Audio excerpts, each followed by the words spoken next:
Hey guys, in this video I will be showing you how to add features and details to your faux mask and how to cover it in Worbla. My mask is based on Jackie's from the Darkness comic series. A link to creating a mask pattern can be found in the description below.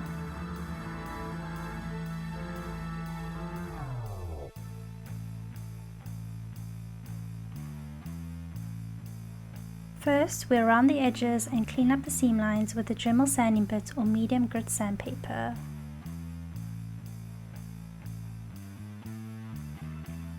Work slowly and carefully along the edges and seams.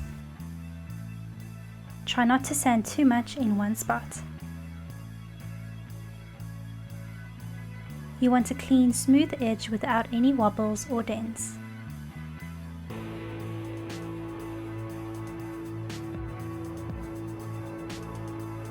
Keep in mind that the smallest imperfection can show when covered in Worbla or paint.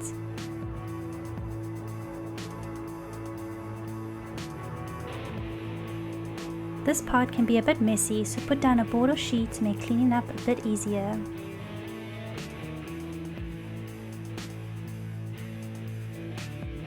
And always remember to wear safety glasses and take extra care when working with any power tool.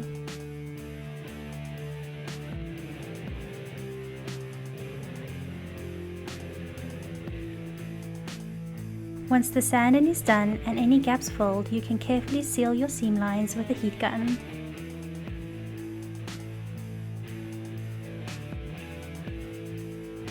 Be careful not to heat the foam too much. Time to add some features.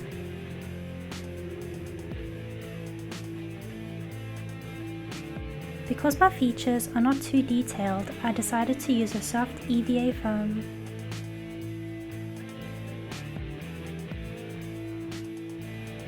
You can also use foam clay to build up features and sculpt finer details.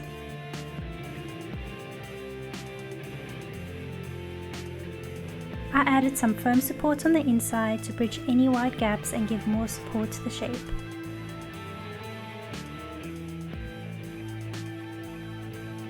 If you plan to do this, make sure that nothing obstructs the comfort or vision of your mask.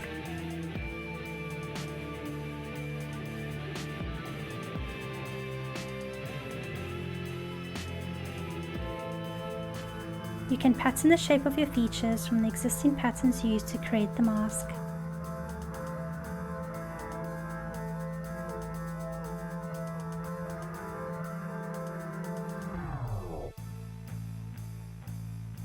After tracing them onto the soft foam, cut them out at a 90-degree angle inwards.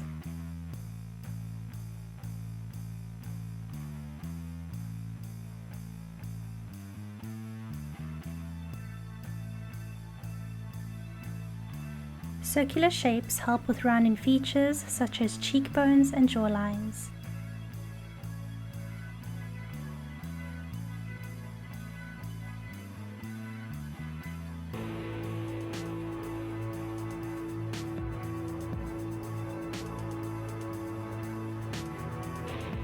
You can also use scissors to trim the foam down more.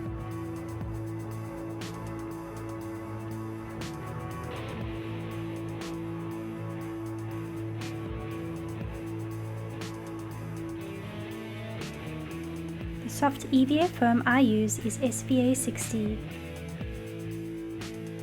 It can be manipulated quite easily and even stretched when gluing down.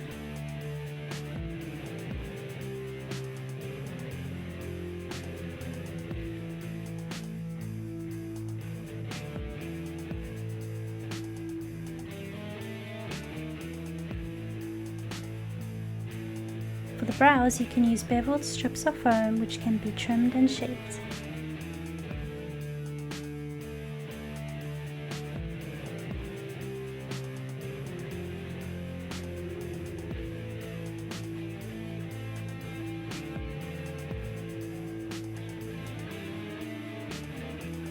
Once you have all your pieces, mark them on the mask and apply contact adhesive to both sides.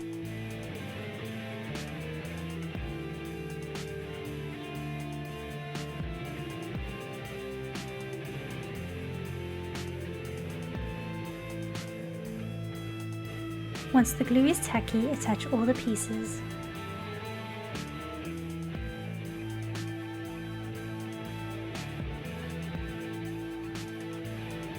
Ensure that all the ends and edges are glued well and that they look one with the mask.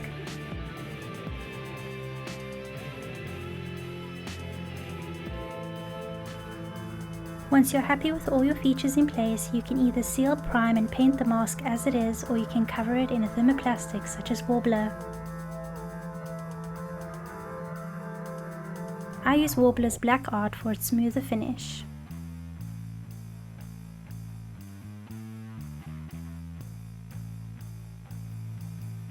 Work with a piece of Worbla that is larger than your mask to allow enough coverage.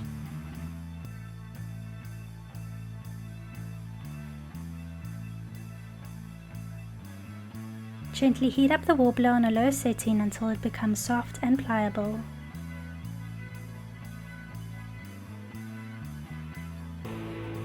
Once the Worbla is soft, start working it over the shape and features.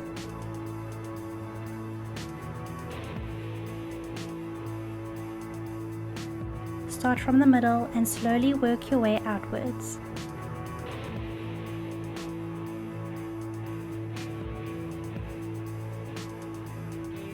This ensures that you'll have enough Worbla to cover everywhere.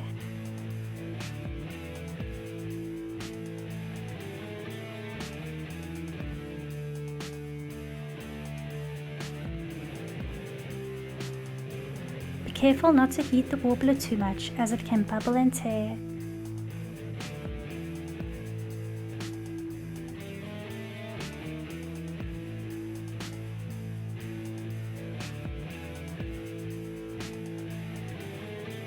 For sharper corners, splice the Worbla to allow more ease.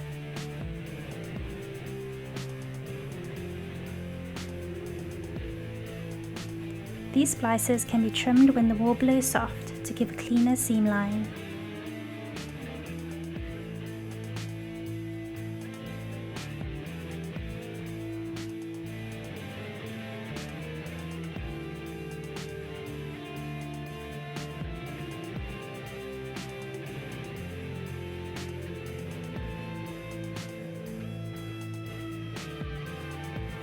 Trim the excess Worbla down to about 1 centimeter.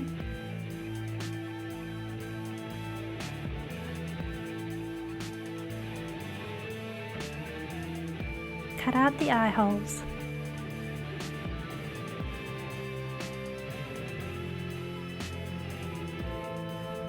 Splice edges on curved areas. This will make them fold over easier. Soften and press in the eye areas as well as any breathing holes.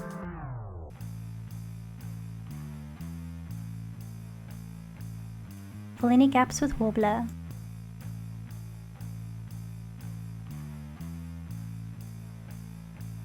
Use contact adhesive to stick down the edges.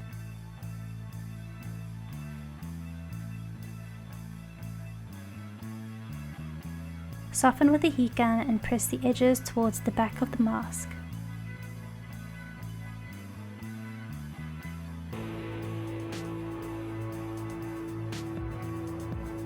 Trim the excess Worbla so that it's comfortable against the face.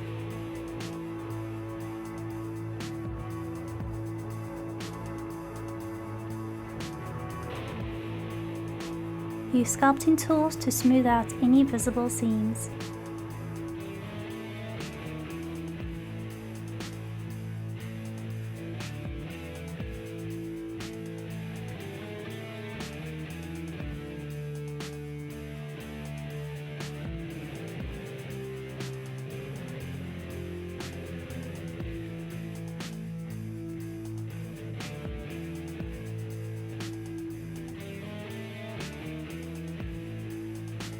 Time to engrave some details.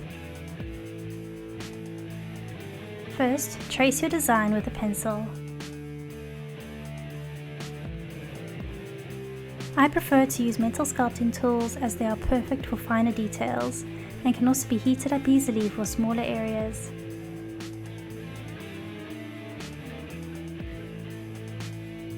After softening the Worbla, start pressing in the design with the sculpting tools.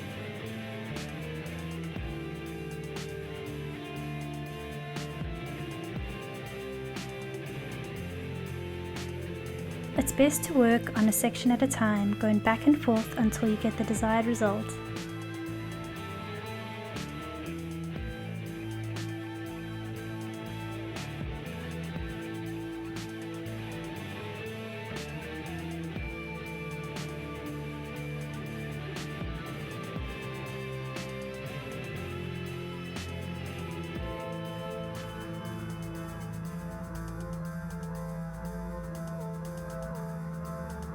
I use flat bars to help smooth out any bubbling that occurs during heating.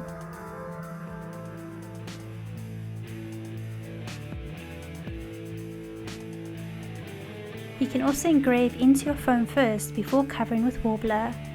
You can do this with the use of a soldering iron, engraver or Dremel tool. I prefer to rather engrave into the Worbla itself, as any mistakes can be easily rectified, unlike foam.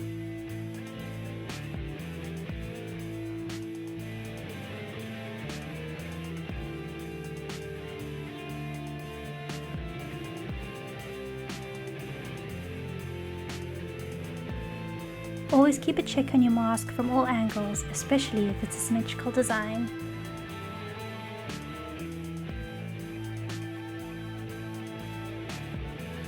Once you're happy with the engraving, your mask is ready to prime and paint.